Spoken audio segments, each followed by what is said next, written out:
Hello everyone, and welcome to this video, which is in our Great Indian Game series and also our Human Game series. I'm Grandmaster Matthew Sadler, and in this video we're continuing to examine the openings that Leela comes up with when using the WDL Contempt feature.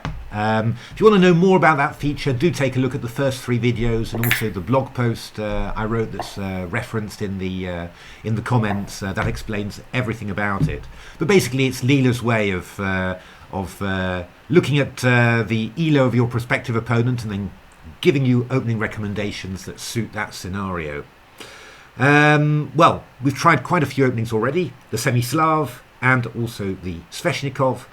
This time we're going to have a look at the King's Indian. And I was wondering, what would Leela come up with? Well, I was surprised and interested. How do we reach the King's Indian? d4 knight f6, c4 g6, knight c3 bishop g7, e4 d6, knight f3. That is what Leela wants. So I was sort of wondering, is Leela so crazy that we're going to get g4s or h4s to h5? But actually here Leela plays a pretty solid line: castles, bishop e2, e5, and now not castles, which is what Leela normally wants without WDL Contempt, but the Petrosian system with a5. But there's a little wrinkle within that, because after a5, which is the main move, Leela wants to play the move h3. The good old-fashioned Petrosian is bishop g5. That's what Tigran always played in the good old days. Bishop e3 is also known. h3, I think, was a brainchild of a very talented guy, Vadim Zvagintsev, who was a Doretsky pupil. It's a little bit of a hybrid system. We also have the, just jumping back here, the Makoganov system, which is h3. Straight away without playing bishop e2, and of course, we've got the normal Petrosian where you play bishop e2 early, and h3 is a sort of a hybrid of that. What's the idea of h3 typically? There's 2 ideas. One idea, first of all, is that you can play the bishop to e3, and then afterwards play the knight to d2 behind it. Why do you need h3? You need h3 because if you play bishop e3 immediately, black will play knight g4 and disrupt you, and then aim to get in f5 as quickly as possible. And why is this system with the bishop on e3 and the knight on d2 good? Well, I can just sort of explain that if black actually allows this to happen. This bishop and queen they're absolutely gorgeous. They stop black from activating the knight like that in order to play f5. So if black wants to actually do that, black needs to move the knight backwards, which is less aggressive. Also, this little battery here enables white to play g4. We'll explain why we want to play g4 later, and also moves like h4 to h5. So clamping down on the black king side and also launching an attack. At the same time, with this bishop safe on e3, that's supporting a queenside advance with c4 to c5. And on d2, the knight is ready, once c5 has taken place, to emerge out to c4. If white gets this sort of setup, that's normally the sign of a pretty decent advantage. But you can't do it immediately, so the move h3 helps that. The second point of h3, as we'll see, let's have a look at the most obvious first move for black, knight a6, is to play the move g4, which Leela plays next immediately. And what's the idea of g4? Two ideas. First of all, we're clamping down on black's f5 break. If black plays f5 now, we could actually just take on f5 with the g-pawn, which opens the g-file, and even take on f5 again, which frees e4 for a white piece. So that's actually dissuading black from pursuing his counterplay. We can also just start moving the pawns on and attacking ourselves and gaining space on the king side like that. So, pretty multifaceted, really. Now, what you actually see is that this system with white, h3 and g4, it is sort of known in chess theory. h3 is covered, quite decently in the two main books I want to use for this exercise. It's Gawain Jones's book, Grandmaster Repertoire, King's Indian, Volume 1, for quality chess. And there's also another book, also for quality chess, by Vasilios Kotronias, very strong Greek grandmaster and theoretician. And they both recommend slightly different things against this system. So, yeah, I'm just going to go with that and then see what Leela comes up with. That seems like, the best test of whether this is a good system or not. What you do have to say is that it's what you're often seeing with Leela with WDL Contempt. There are some crazy choices there. So G4 in the semi-Slav, that was something that just made me burst out laughing when I saw it. So that's the video that I started with. But a lot of Leela's suggestions, we saw that in the Sveshnikov. They're aggressive, they're ambitious, but they're often coupled with, a rather unusual strategical idea, and or a strategical idea that's not very common in human chess, and that's really the power of it. I had a chat with the Leela dev who implemented this. He gave me lots of fantastic information, so I'm going to try and update my blog entry with that. I mean, I've made some mistakes as well, so he's corrected those. So that should hopefully add to the quality of the blog entry. But he said that the Leela devs in general felt that the content that I'm using, 400, was a bit too much, really. So yeah, I'm taking that on board. I'm going to reduce that, but I'm just from the chess point of view, I'm not 100% sure whether that comes across, because there's a few crazy things, but which are also really, really interesting. But I'm finding that most of the systems are very much like this, something vaguely not mainline but known, and then Leela giving it its own little twist on it that makes it quite special. For me, this is great. I would take this repertoire that Leela's building up for me and play it in my over-the-board classical games with no worries at all. So yeah, I don't think it's as doesn't seem that bad to me, this contempt level. But yeah, as I said, I'm going to try various other contempt levels and we'll see how it goes. But let's have a look at this. What we're going to do first of all here, knight a6, g4. We're going to have a look at Gawain's recommendation first of all. Gawain's superb King's Indian expert, one of the best in the world at the moment. And he recommends a very interesting line here. He recommends knight d7. So around this point I realised I'd put Leela at 1 million nodes instead of 100,000. So I get an extra strong Leela in these King's Indian games. But never mind, hey ho, that's just life. So knight d7 is played by Gawain, and the idea is quite nice. The knight's coming round to c5. And then we're going to play f5 like that. So, instead of just retreating the knight back and trying to play f5, you're actually trying to get that knight as active as you possibly can. Basically walking around this g pawn, going to the other side, and then you're going to play f5. And now it's very interesting, because Leela's next move, rook g1, is not in Gawain's book at all. And nor actually is Leela's second choice, which is h4. And that's also not in Gawain's book. So that's really, really interesting, isn't it? Because Gawain's book is, very thorough, as always with him, no, not there at all. Actually, it's a very unusual move. There was one over the board game with rook g1, and one with h4, so barely known. One correspondence game with rook g1. Let's have a look. 48 games in the live chess database. I mean, the live chess database is a pretty much anything goes database, so most moves have been played a little bit. 48 games is virtually nothing. And the Hierarch's book has only got that one 2015 correspondence game, so rook g1 is really unusual, yeah, again, very, very nice here. And what's Leela's plan here? Actually, Leela's plan is simply to clamp down on the black king side. Not so dissimilar, I have to say, to what Leela did in the Sveshnikov as well, against the Sveshnikov. So quite interesting there.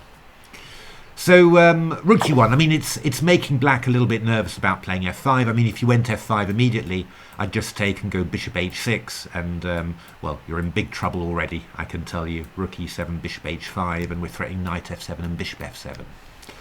So, yeah, you know, I just tried to play the natural moves, the moves that fit Gawain's concept. Knight dc5, h4 from Leela. You know, I was, again, you know, Leela's really trying to clamp down on the king side.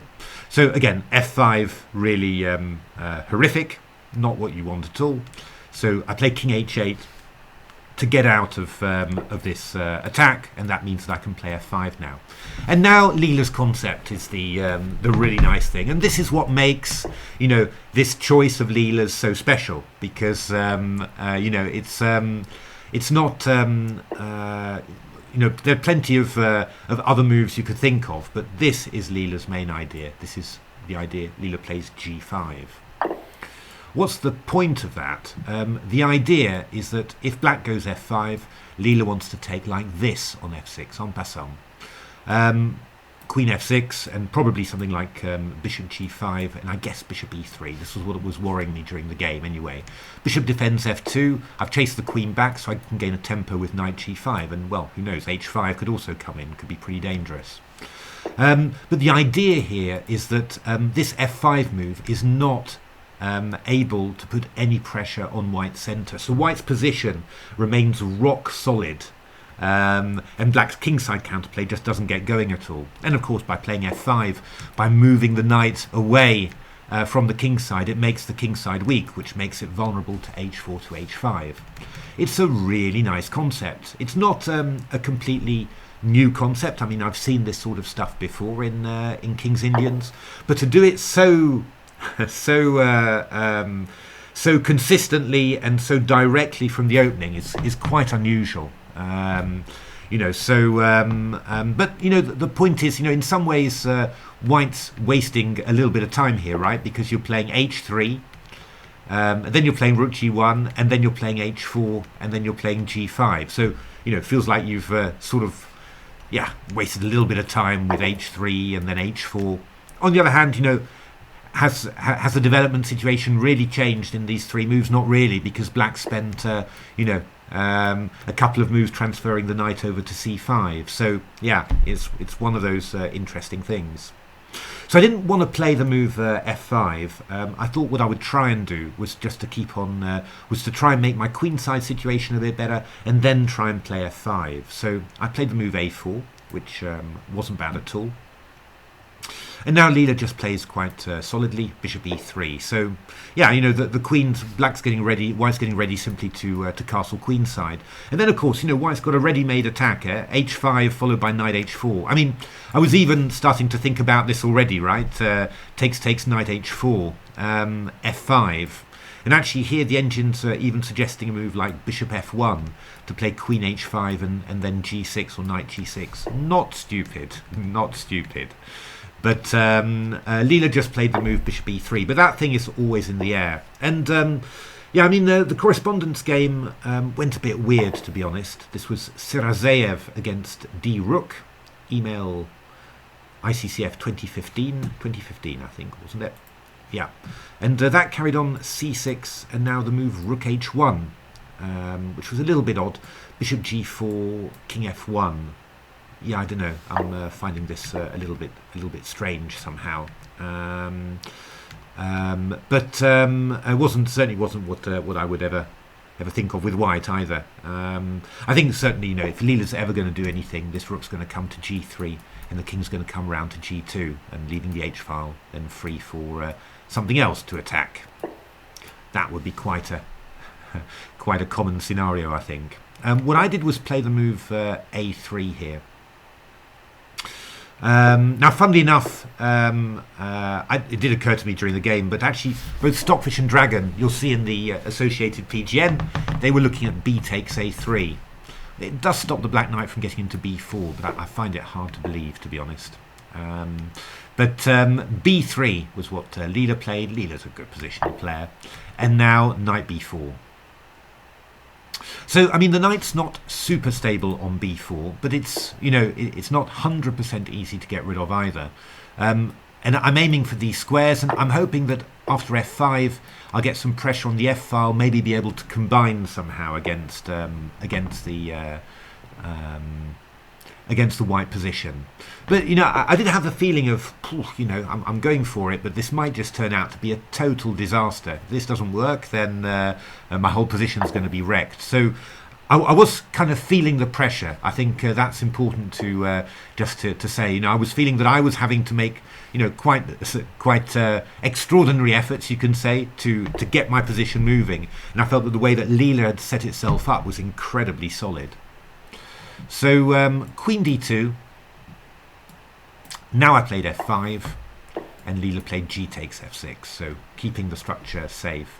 And I played queen takes f6. I vaguely wondered about rook f6, you know, maybe to sacrifice the exchange, because if, you know, if white doesn't do that at all, I mean, I'll probably try and sacrifice the exchange with rook f4 anyway. Very common King's Indian motif, the idea that takes releases that glorious bishop along the diagonal.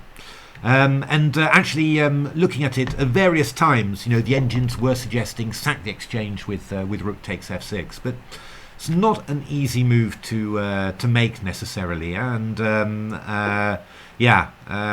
the variations were not that clear to me either. And, you know, this is again, you know, the power of this sort of system that Leela's, you know, unearthing really, because, you know, if black has to start taking extraordinary measures, sacrifice the exchange when you're not really sure, you know, you're not really sure, is it necessary? Do I really need to do that? Then that's going to make it very difficult for any opponent who gets faced by this system.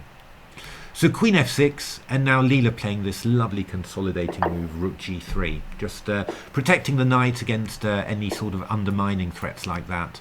And, you know, Leela's, it's also an attacking move there, because Leela's preparing castling queenside, rook g1 and h5, just combining stuff beautifully. This is just really nice King's Indian play. But yeah, you know, Leela's given itself the platform with this somewhat unusual idea in the opening. I mean, definitely, I looked at this system many years ago, because I think that Zvagintsev came up with this when I was a professional still, and I was quite interested. So yeah, I'm interested again somehow, thanks to Leela. So bishop d7, castles, and now c6. Now, you know, I don't know whether I'm playing the best moves here. You know, most likely not, as you'll see in the associated PGM. But I am playing very natural King's Indian moves, which was kind of my idea, really. Yeah? I mean, I explained it before. What I really want to do, as well as, you know, playing a game, trying to play my best against Leela, what I want to try and do is to test out. If I play, this is a line against a human player, if I play like a normal human player playing natural moves, how effective is the system? And, well, so far it's just been 100% clear that that what Leela's coming up with is very effective against a human player, setting a lot of difficult, tricky problems, things that don't have any clear solutions and that, unprepared, you know, are extremely nasty to deal with. So after I went c6, Leela decided to throw in h5. Actually, there's a threat that's very easy to miss here. The threat is actually h6, trapping the bishop, which I do confess, it took me a couple of minutes before I suddenly thought, hey, oh, wait a minute. Whoa, that's you. So, because that would be embarrassing, wouldn't it, to show that to you. So g takes h5, more or less forced. The one positive thing is I now get a blocker on g4. It's not a great blocker. You know, white can just remove that quite easily, but still.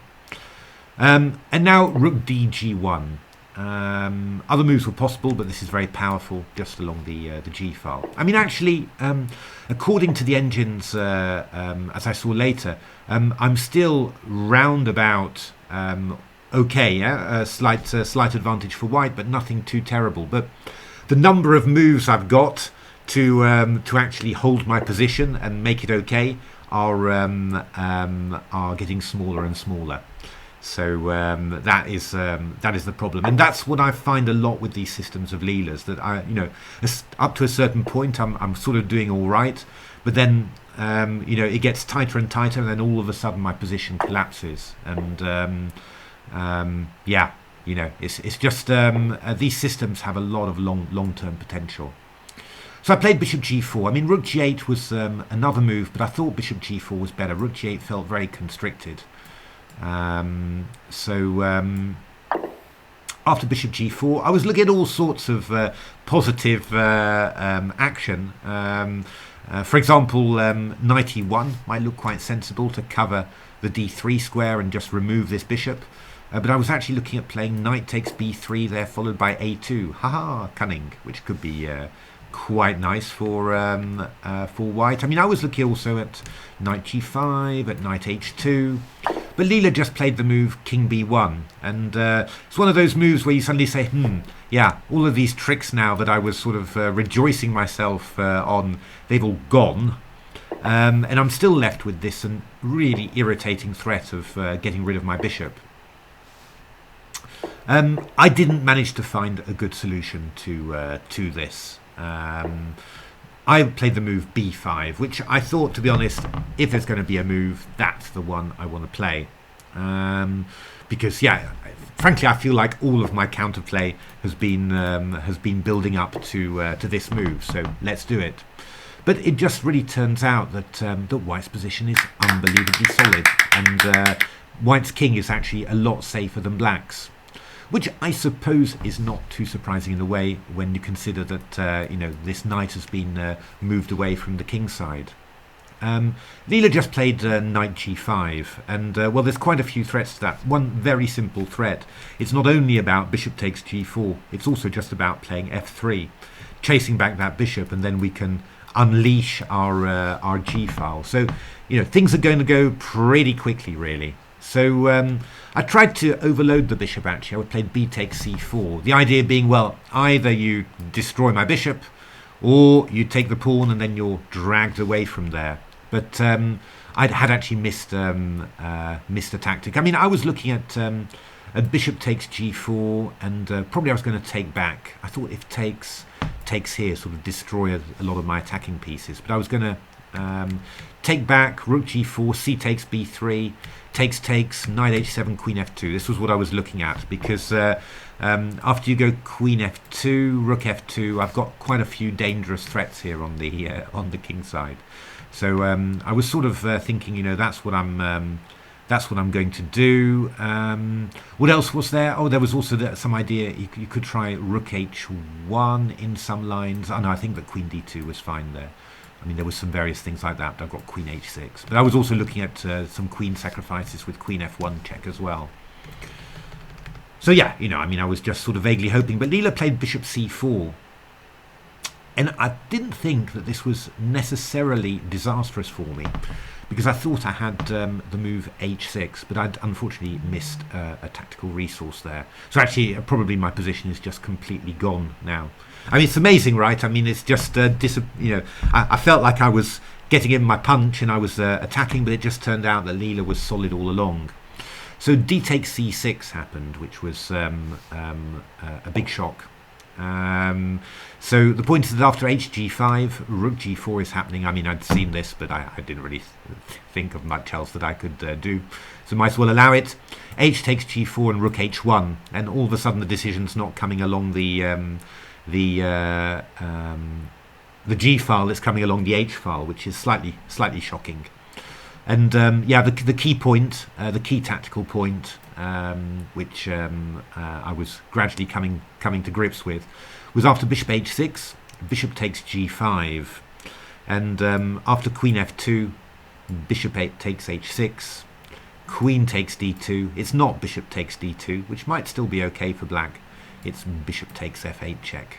We leave that queen as it is, and somehow all of white's pieces are combining here, thanks to this d takes c6 opening this diagonal here, and the king is just completely in the corner. Black's only got queen h6, and then rook takes h6 is checkmate. So that was Leela in the King's Indian against Gawain's recommendation. In the next video, we're going to have a look at what does Leela do if you play Petrosian's recommendation against the King's Indian. And you're going to see again that Leela does this beautiful mix of something slightly unusual, and then just sort of, you know, grabbing hold of the position and keeping it solid and just rebuffing any counterplay that occurs. You know, really, really nice, and I think this is a really nice system for white. I'm definitely taking this one up. So there we are. Hope you enjoyed the video. Give a like, subscribe, tell your friends about the channel, and hope to see you at the next video for part 2 of the King's Indian stuff. Thanks for watching.